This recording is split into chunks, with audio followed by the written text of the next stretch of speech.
नमस्कार, मैं छत्तीसगढ़ अखबार के यूट्यूब चैनल इंडिया आजकल के स्टूडियो से सुनील कुमार। आज मैं टेक्नोलॉजी की एक ऐसी खबर लेकर आया हूं जिससे पूरी दुनिया हैरान रह गई है। इजराइल, आप जानते हैं, फिलिस्तीनियों के साथ उसका एक टकराव चलते रहता है। इजराइल ने फिलिस्तीनियों पर हमला करके 40,000 से अधिक लोगों को एक अकेले शहर गाजा में मार डाला है। गाज़ा आज की तारीख में दुनिया की सबसे बड़ी कब्रगाह बन गया है, दुनिया का सबसे बड़ा मलबा बन गया है। पूरा का पूरा शहर तबाह हो गया है। लोगों के पास रहने की जगह नहीं है, प्लास्टिक के तंबू में टिके हुए हैं। संयुक्त राष्ट्र संघ कुछ खाना, दवाई कुछ पहुंचा रहा है, पानी पहुंचा रहा है, उससे उनका काम चल रहा है। लेकिन मैं उसके बारे में बोलने आज खड़ा नहीं हुआ। उसी लड़ाई के चलते बगल का देश है एक लेबनान। लेबनान में एक हथियारबंद संगठन काम करता है जिसका नाम है हिजबुल्लाह। हिजबुल्लाह फिलिस्तीन पर इजराइल के कब्जे, अवैध कब्जा, आज संयुक्त राष्ट्र संघ ने फिर कहा है कि इजराइल को फिलिस्तीन पे किया हुआ अवैध कब्जा खाली करना पड़ेगा। आज कहा है ये, इसके पहले 100 बार और कहा है। पूरी दुनिया ये कहते आ रही है, लेकिन वो एक अलग मुद्दा है, मैं उस पर नहीं जा रहा हूँ। तो इजराइल फिलिस्तीन के एक हथियारबंद संगठन जिसका कि वहाँ के शासन प्रशासन में भी दखल है, कब्जा है, हमास, उसके साथ लड़ाई चल रही है उसकी, क्योंकि 6 अक्टूबर को पिछले बरस हमास के हमलावरों ने इजराइल के इतिहास का सबसे बड़ा हमला उसके ऊपर किया था। पानी के रास्ते, सड़क के रास्ते, आसमान के रास्ते, पैराशूट से, तरह तरह से हमास के लड़ाके वहाँ घुसे थे। कई 100 इजराइलियों को मार डाला था। कुछ 100 लोगों को किडनैप करके वापस गाज़ा ले आए थे। तब से ये जंग का एक माहौल बना था और कुछ दिनों के भीतर इजराइल ने बदला लेने के लिए वहाँ हवाई हमले चालू किए, लोगों को मारना चालू किया। तो लेबनान में बसा हुआ जो दूसरा हथियारबंद संगठन है हिजबुल्लाह, वो भी फिलिस्तीन पर इजरायली हमलों के खिलाफ इजराइल पर सीधे हमले करता है। वहाँ से कोई मैच नहीं है। इजराइल बहुत बड़ी फौजी ताकत है, लेकिन हिजबुल्लाह नाम के संगठन को ईरान की फौजी मदद मिलती है, तो वो वहाँ से हमला करते रहते हैं। एक अलग मोर्चा है वो। तो ये भी अभी पिछले कुछ दिनों से चल रहा था। इस बीच इजराइल ने हिजबुल्लाह के कुछ बड़े कमांडरों को मार डाला था हमला करके। इजराइल ने फिलिस्तीनियों के, हमास के एक बड़े नेता को, जो तेहरान गए हुए थे ईरानी राष्ट्रपति के शपथ ग्रहण में, उनको भी मार डाला था। ये बड़े हमले थे। ये ऐसा हिजबुल्लाह जो कि लेबनान की ज़मीन से इजराइल पर हमले करता है, कभी छोटे कभी बड़े, उसको फौजी मदद ईरान से मिलती है। इजराइल ने अभी कल जो काम कर दिखाया है उससे पूरी दुनिया के टेक्नोलॉजी के विशेषज्ञ हक्का बक्का रह गए हैं। हुआ यह है कि परसों लेबनान में अचानक पेजर फटने लगे। पेजर, अगर आपको याद होगा, मैंने इस्तेमाल किया है। हिंदुस्तान में मोबाइल फ़ोन आने के पहले पेजर आए थे। इतने छोटे से रहते हैं, छोटी सी स्क्रीन रहती है, छोटे से पेजर रहते हैं, उस पर संदेश आते हैं, शायद उससे संदेश आप भेज भी सकते हैं।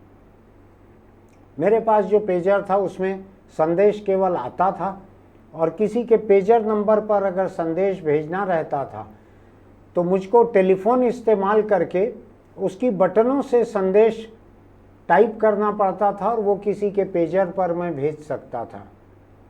पुरानी टेक्नोलॉजी है, मोबाइल फ़ोन के इस्तेमाल के पहले की टेक्नोलॉजी है। मैं आपको बतला दूं, इसके लिए कोई बहुत बड़े नेटवर्क की ज़रूरत नहीं रहती। बहुत सारे ऐसे, जैसे दिल्ली का एम्स था उस समय, उसके सारे डॉक्टरों के पास पेजर थे। ऐसे ही दुनिया के जितने बड़े देश हैं उनमें डॉक्टरों के पास, किसी कारखाने के लोगों के पास पेजर रहते थे जिसमें मैसेज देख सकते हैं, बाद में शायद उससे मैसेज का जवाब देने का भी उसमें कुछ जुगाड़ हो गया था। तो जो हिजबुल्लाह नाम का हथियारबंद संगठन लेबनान में काम करता है, उसने मोबाइल फ़ोन का इस्तेमाल बरसों पहले छोड़ दिया था, क्योंकि मोबाइल फ़ोन से कोई दुश्मन या सरकार या कोई मोबाइल कंपनी आपके फ़ोन की लोकेशन ढूंढ के निकाल सकती है बड़ी ही आसानी से। तो हिजबुल्लाह ये नहीं चाहता था कि उसके लड़ाकों की लोकेशन किसी को मिले, तो उसने बरसों पहले से मोबाइल फ़ोन छोड़ दिए थे, केवल पेजर से काम चलाते थे जिससे लोकेशन पता नहीं लगती है। ये टेक्नोलॉजी को डाउनग्रेड करने का काम था, टेक्नोलॉजी को पीछे ले जाने का काम था ये, लेकिन अपनी हिफाजत के लिए उन्होंने किया था और वो सही तरीके से चल रहा था। अभी हुआ ये, पेजर लेबनान में बनते नहीं हैं, हिजबुल्लाह खुद बनाता नहीं है, ऊंची तकनीक है। इसको ताइवान की एक कंपनी बनाती थी जो पेजर हिजबुल्लाह इस्तेमाल कर रहा था, और उसने हंगरी की किसी कंपनी को अपने ब्रांड के पेजर बनाने की टेक्नोलॉजी दे दी थी कि आप बनाओ और बेचो। बहुत सी कंपनियां ऐसा करती हैं। ये पेजर एक साथ एक संदेश आया उसमें, परसों दोपहर को अचानक एक संदेश आया और वो पेजर जो है फटने लगे, धमाके के साथ फटने लगे। उसमें हिजबुल्लाह के बहुत सारे लोग जख्मी हुए, कई लोगों की मौत हुई, कुछ बच्चे भी मरे। और ज़रूरी नहीं है कि केवल हिजबुल्लाह के पेजर फटे हों, पूरे लेबनान में जगह जगह कई शहरों में पेजर फटे लोगों के। कहीं सुपरमार्केट में कोई जख्मी हो गए, कहीं बैंक में कोई जख्मी हो गए। 12 लोगों की मौत की खबर थी, जिसमें कुछ बच्चे भी थे, जाहिर तौर पर वो हिजबुल्लाह के नहीं थे। कई नागरिक मारे गए उसमें। इसको लेबनान ने नागरिकों पर एक बहुत बड़ा फौजी हमला करार दिया है। इजराइल ने अभी तक कहा नहीं है कि उसने ये किया है, लेकिन उसने मना भी नहीं किया है। इजराइल का तरीका यही रहता है कि वो किसी हमले की जिम्मेदारी कभी लेता ही नहीं है, उस पर टिप्पणी नहीं करता है। लेकिन लोग जानते हैं कि ये जो है ये इजराइल का ही सिग्नेचर वाला काम दिख रहा है, तौर तरीका उसी का है। अमेरिका ने बिना कोई वक्त गंवाए घंटे 2 घंटे के भीतर ही कह दिया कि ये जो हुआ है इसमें हमारा कोई हाथ नहीं है। जो पेजर फटे हैं, जो मौतें हुई है 1 दर्जन, उसमें हमारा कोई हाथ नहीं। अमेरिका ने हाथ झाड़ लिए। हो सकता है ना रहा हो। इजराइल ना हर बात अमेरिका से पूछ कर करता है, ना हर बात अमेरिका के बताए हुए मान लेता है। अब इससे ये पता लगा कि जो पेजर हिजबुल्लाह ने खरीदे थे, यूरोप से खरीदे थे, वो हिजबुल्लाह के हाथों में पहुंचने के पहले फैक्ट्री से निकला, और हिजबुल्लाह के हाथों में पहुंचने के पहले जिस डीलर के पास से होके गया होगा, जहां भी होगा, उस जगह पे ऐसा माना जा रहा है, अभी की जो जांच है ये माना जा रहा है कि इजराइल के खुफिया लोगों ने उन पेजर को वहां पर उस डीलर से अपने कब्जे में लिया। उन पेजर को खोल के उसमें 3 ग्राम के करीब RDX, जो कि बड़ा विस्फोटक है, बहुत खतरनाक विस्फोटक है, करीब 3 ग्राम विस्फोटक उसमें डाला। उस विस्फोटक को एक चिप से जोड़ा, उस चिप को पेजर में आने वाले संदेशों से जोड़ा, और उसको इस तरह से डिज़ाइन किया कि जब इन पेजर पर एक खास संदेश जाएगा तो वो RDX फट पड़ेगा। आप इस बात को समझिए, कोई बटन दबाने की ज़रूरत नहीं है, कुछ नहीं है। वो जो संदेश गया इन पेजर पे, आखिरी संदेश, वो संदेश ऐसा दिख रहा था कि हिजबुल्लाह के एक सीनियर कमांडर की तरफ से वो संदेश गया, और बीप बीप बीप हुआ और फट गया। मारे गए उसमें लोग, जख्मी हुए, हजारों लोग जख्मी हुए हैं, शायद 2800 लोग जख्मी हैं। कुछ लोगों को इलाज के लिए पड़ोस के देश भी ले जाया जा रहा है। आप टेक्नोलॉजी का करिश्मा देखिए। अभी तक आपने सुना होगा कि इजराइल का बनाया हुआ फौजी दर्जे का खुफिया घुसपैठिया सॉफ्टवेयर पेगासस, वो दुनिया के किसी भी फ़ोन में डाला जा सकता है बाहर से। फ़ोन को छूना भी ज़रूरी नहीं है, कोई संदेश भेजना भी ज़रूरी नहीं है, कुछ इंस्टॉल करना डाउनलोड करना भी ज़रूरी नहीं है, उसको डाला जा सकता है। आपको दिखेगा नहीं, आपके फ़ोन पे पेगासस आके बैठ जाएगा। और पेगासस क्या क्या करेगा आपको पता लगे बिना, आपके फ़ोन पे जो इजरायली पेगासस आके बैठ सकता है वो आपके माइक्रोफोन को, आपके कैमरे को कभी भी एक्टिवेट कर सकता है, आपको पता नहीं लगेगा। और उससे audio recording, video recording, phone का लोकेशन, फ़ोन की फाइलें, फ़ोन के सारे मैसेज, इन सब को पहले से तय किए हुए किसी नंबर पर भेज सकता है, जो दुनिया की कोई भी खुफिया एजेंसी हो सकती है जिसके पास इजराइल का ये फौजी दर्जे का घुसपैठिया सॉफ्टवेयर पेगासस हो। कई देशों में पेगासस का इस्तेमाल वहाँ की सरकारी एजेंसियों ने किया। लोगों को शक है कि क्या इजराइल इतना ईमानदार हो सकता है जितना कि वो बताता है कि वो इस सॉफ्टवेयर को केवल और केवल सरकारी एजेंसियों को बेचता है और किसी को नहीं बेचता।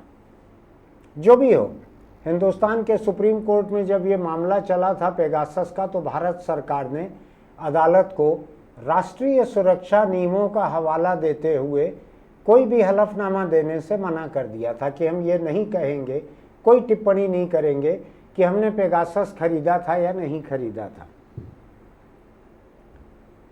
अब पेगासस तो फ़ोन की जासूसी कर सकता था, लेकिन ये जो तकनीक निकाली है इजराइल ने, ये तो जब जो पुरानी टेक्नोलॉजी हो गई है, जो कि मोबाइल नेटवर्क से जुड़े हुए भी नहीं है, पेजर, ये एक रेडियो नेटवर्क से जुड़े हैं जो लोगों के प्राइवेट भी हो सकते हैं।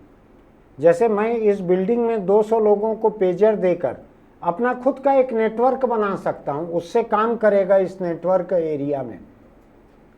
तो लेबनान में हिजबुल्लाह के जो पेजर फटे हैं, और हिजबुल्लाह के अलावा भी सैकड़ों हजारों और लोग थे, घरों में बैठे हुए लोग थे, उनके भी पेजर फटे जो कि हिजबुल्लाह के नहीं थे। मुझको ऐसा लगता है कि जिस डीलर के मार्फत हिजबुल्लाह ने ये पेजर खरीदे हैं, उस डीलर की सारी सप्लाई में जितना स्टॉक था उसमें, क्योंकि उनमें से कौन सा पेजर जाएगा हिजबुल्लाह के पास, कौन सा कोई घरेलू व्यक्ति या बैंक कर्मी खरीदेगा, ये तो ठिकाना नहीं था। तो सब में RDX जैसा कोई विस्फोटक प्लांट कर दिया था इजराइल की खुफिया एजेंसी मोसाद ने, जो कि इस तरह के काम करने के लिए पूरी दुनिया में सबसे हुनरमंद, सबसे काबिल और सबसे बदनाम जासूसी एजेंसी है। मानो ये काफ़ी नहीं था। इसका एक मतलब ये भी था कि जो हिजबुल्लाह का जो पेजर नेटवर्क है अपना, उसमें इजराइल की घुसपैठ थी पूरी की पूरी। जब वो उसमें विस्फोटक प्लांट कर सकता है, उसमें चिप लगा सकता है, तो उस पर जितने संदेश आते जाते होंगे, जाहिर तौर पे इजराइल की वहाँ तक पहुँच होगी अपने दुश्मन संगठन के पेजरों तक और उनके कम्युनिकेशन तक। मानो ये काफ़ी न रहा हो तो कल लेबनान में जो वॉकी टॉकी वायरलेस, आपने पुलिस को देखा होगा छोटे छोटे वायरलेस लेके, मॉल में भी जो सिक्योरिटी वाले हैं वो वायरलेस यूज़ करते हैं। कहीं आपने देखा होगा किसी राजनीतिक दल के कार्यक्रम में भी लोग वायरलेस इस्तेमाल करते हैं। ऐसे वायरलेस जो हिजबुल्लाह के लोग इस्तेमाल करते थे, वो भी अचानक फटने लगे। और बहुत सारे तो ऐसे फटे वायरलेस जो कि लोग जो थे ये लोग एक दिन पहले पेजर के हमले में मारे गए लोगों की शव यात्रा में शामिल थे, उनके जनाजे में शामिल थे, कफन दफन में गए हुए थे। वहाँ पे उनका वॉकी टॉकी फटा और उसमें लोग मरे। पहले दिन पेजर में 12, अगले दिन वॉकी टॉकी के विस्फोटकों में 20 लोग मारे गए। जिस कंपनी ने ये वॉकी टॉकी बनाए थे, जापान की कंपनी ने, उसने कहा कि हमने 10 साल पहले इसको बनाना बंद कर दिया था। 10 साल पहले हमने खाड़ी के किसी भी देश में इसकी सप्लाई बंद कर दी थी। हमने अब तो इसकी बैटरी भी बनाना बंद कर दी है। ये कहाँ से आया, कैसे हुआ, कहाँ से इनको हिजबुल्लाह ने खरीदा ये वही लोग जाने। लेकिन आप टेक्नोलॉजी को देखिए, आज मोबाइल फ़ोन है, जैसे ये मेरा मोबाइल फ़ोन है, पेजर के मुकाबले खासा बड़ा है। अगर इस मोबाइल फ़ोन में कोई RDX लगा दे, जो किया गया है हिजबुल्लाह के पेजर के साथ, इसमें यह तय कर दे कि ये संदेश जैसे ही आएगा ये पेजर फट जाएगा, क्या हालत होगी सोचिए। लोग ये कहते हैं कि दुनिया का कोई भी संचार उपकरण ऐसा नहीं है जो महफूज हो। हर संचार उपकरण आपकी जासूसी करता है। जैसे ये लैपटॉप में इस्तेमाल कर रहा हूँ, अभी इसका कैमरा मैं इस्तेमाल नहीं कर रहा हूँ, लेकिन इसके सिरे पे एक कैमरा लगा हुआ है। अगर कोई इसको हैक कर ले, इस लैपटॉप को, उस कैमरे को वो एक्टिवेट कर ले, तो मुझको दिखेगा नहीं। और यहाँ जो मैं बोल रहा हूँ, मैं कोई निजी बातचीत कर रहा हूँ, किसी से मैं जूम मीटिंग पर कोई बात कर रहा हूँ, इस कमरे के मेरे पीछे के अगर कोई विजुअल है, उन सब का ऑडियो वीडियो ये लैपटॉप मेरा भेज सकता है किसी दुश्मन को। जो लोग अपने घरों में एलेक्सा नाम का एक या उस तरह के कुछ दूसरे उपकरण रखते हैं जिसको बोलते हैं एलेक्सा, फलाने को फ़ोन लगाओ, तो एलेक्सा उसको फ़ोन लगाए, एलेक्सा AC का टेम्परेचर थोड़ा कम करो, एलेक्सा ज़्यादा ठंड हो रही है टेम्परेचर बढ़ाओ, एलेक्सा मधुबाला का गाया हुआ कोई गाना सुनाओ या सुरैया का गाया हुआ कोई गाना सुनाओ। आप जो कहें उसको करेगी। अभी हालत ये है कि लोग अपने घरों में ऐसा एलेक्सा लगा लेते हैं जो आपके आवाज़ से कई तरह के काम करता है वो उपकरण। लाइट बंद करो, चालू करो, कई तरह के, फ्रिज को चालू कर दो, देखो फ्रिज में क्या क्या सामान नहीं है, सुपरमार्केट को ऑर्डर कर दो। वो एलेक्सा उसने अभी देखा, एक घर में पति पत्नी के बीच में कोई तनातनी की बात हो रही है, ऐसा लगा एलेक्सा को। और वो लोग जो हैं किसी नाटक का रिहर्सल कर रहे थे, शायद पति पत्नी, जिसमें ये था कि तुम ऐसा करो तो मैं तुमको मार डालूंगा या मार डालूंगी, इस तरह की कोई हिंसा की बात हो रही थी। आपको मालूम है एलेक्सा ने क्या किया? एलेक्सा हर बातचीत को, कमरे में होने वाली हर बातचीत से सीखते चलता है। एलेक्सा ने अमेरिका का 911 जो पुलिस का इमरजेंसी नंबर है उसको लगा दिया, उसको संदेश कर दिया कि इस घर में हिंसा की बात हो रही है। पति पत्नी जब तक रिहर्सल पूरा करें या अपनी बातचीत पूरी करें तब तक पुलिस उनके घर में घुस चुकी थी। इस तरह का काम आज के तमाम उपकरण कर सकते हैं। मैं आपको बतलाऊं, जो लेबनान के घर की छत पे जो सोलर उपकरण लगे हुए थे बिजली के लिए, पानी गर्म करने के लिए, उसमें किसी किसी में कोई चिप लगे होंगे, सिम कार्ड लगे होंगे, कुछ लगा होगा। इजराइल के इस हमले में बहुत सारे ऐसे सोलर उपकरण भी फटे हैं। कोई ठिकाना नहीं है।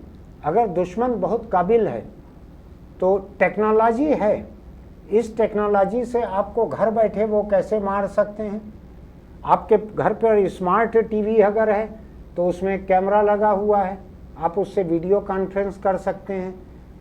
लेकिन अगर उस टीवी को कोई हैक कर ले, क्योंकि वो वाईफाई से जुड़ा रहता है, तो हो सकता है कि आप अपने बेडरूम में जो कुछ कर रहे हो, टीवी का कैमरा आपकी जानकारी के बिना उसको रिकॉर्ड करने लगे, आवाज़ को रिकॉर्ड करने लगे, किसी एड्रेस पर, ईमेल एड्रेस पर उसको भेजने लगे।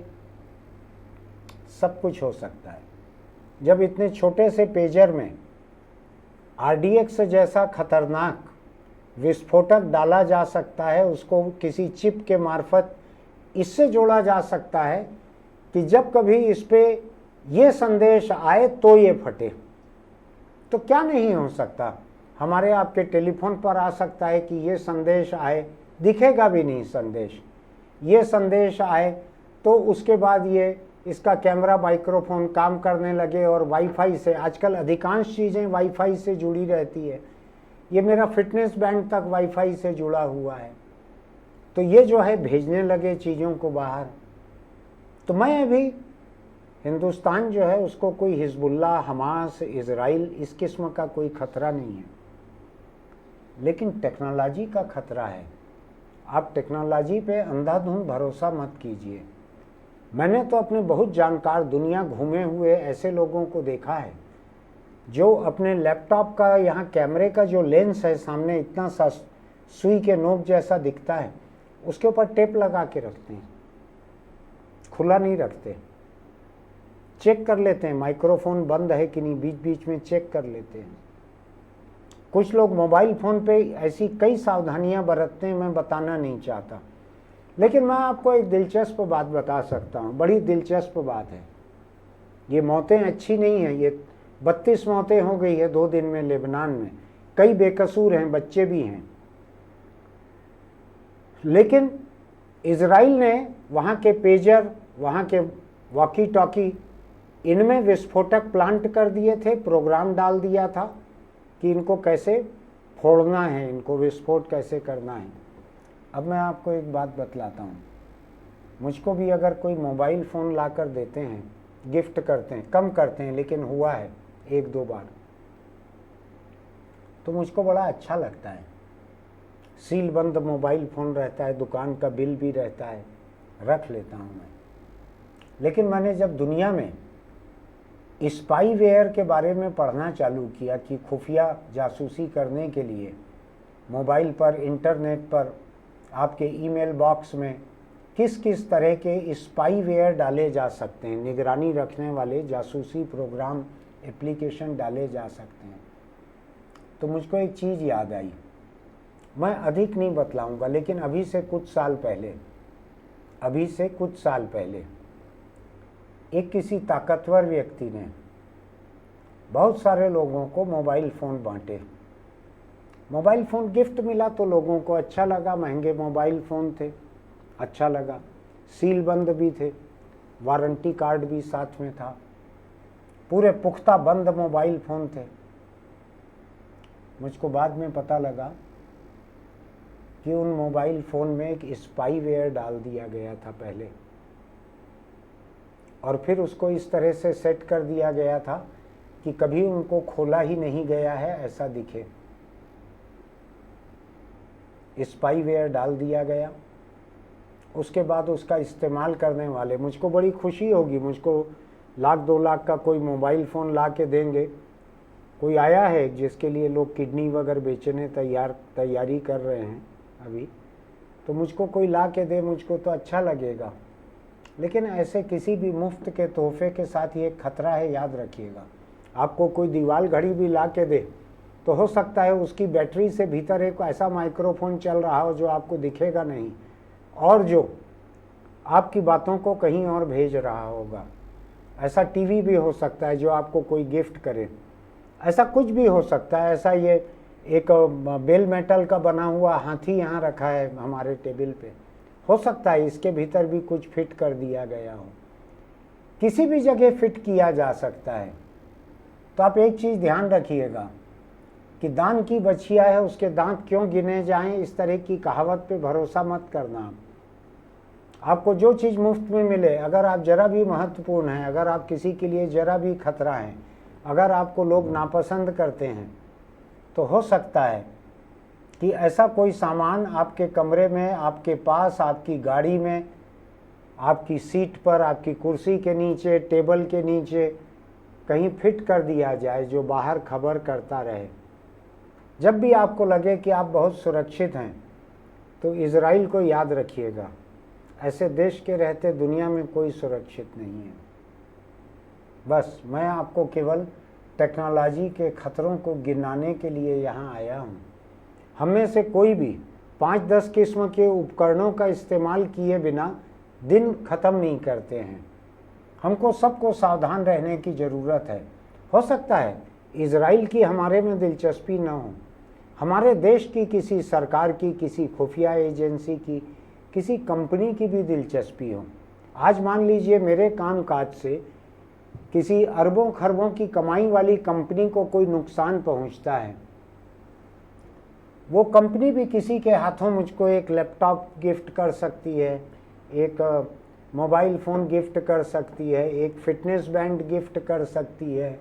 इनमें से कोई न कोई सामान तो मैं इस्तेमाल करूंगा, या इतने महंगे सामान मैं दूंगा तो अपने परिवार के लोगों को या ऑफिस के किसी सीनियर को ही दूंगा, तो उनका मकसद पूरा हो जाएगा।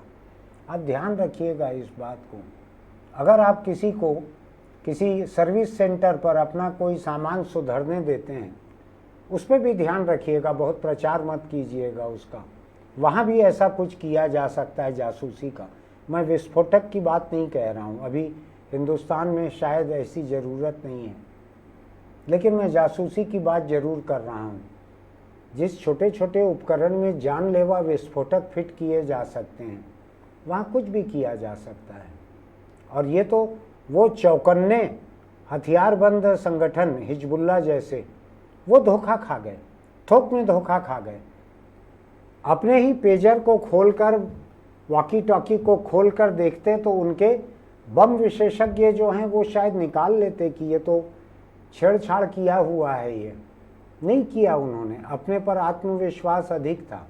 आपको कोई कुछ गिफ्ट में दे तो आप भी सावधान रहिएगा। गिफ्ट में मिला हुआ फ़ोन हो सकता है आपके कमरे की बातचीत रिकॉर्डिंग करके कहीं भेज रहा हो। बहुत सावधान रहिएगा आप। फिर मिलेंगे। आज की बातचीत इतनी ही। अगर आपको मेरी ये बातचीत अच्छी लगती है तो आप हमारे YouTube चैनल इंडिया आजकल को लाइक कीजिएगा, सब्सक्राइब कीजिएगा, नोटिफिकेशन की बटन दबाइएगा, अपने दोस्तों को भी भेजिएगा अगर वो कोई भी उपकरण का उपयोग करते हैं। अगर वो जंगल में वाईफाई से दूर, मोबाइल टावर से दूर, बिना उपकरण के रहते हैं तो कोई खतरा नहीं है, तो फिर उनको मत भेजिएगा। बाकी तमाम लोगों को ये भेजिएगा, वो लोग भी सावधान रहें। फिर मिलेंगे। चलते चलते छोटी सी सलाह, अगर आप दोपहिया पर चल रहे हैं, चाहे चलाएं चाहे बैठें, तो हेलमेट लगा कर रखिए।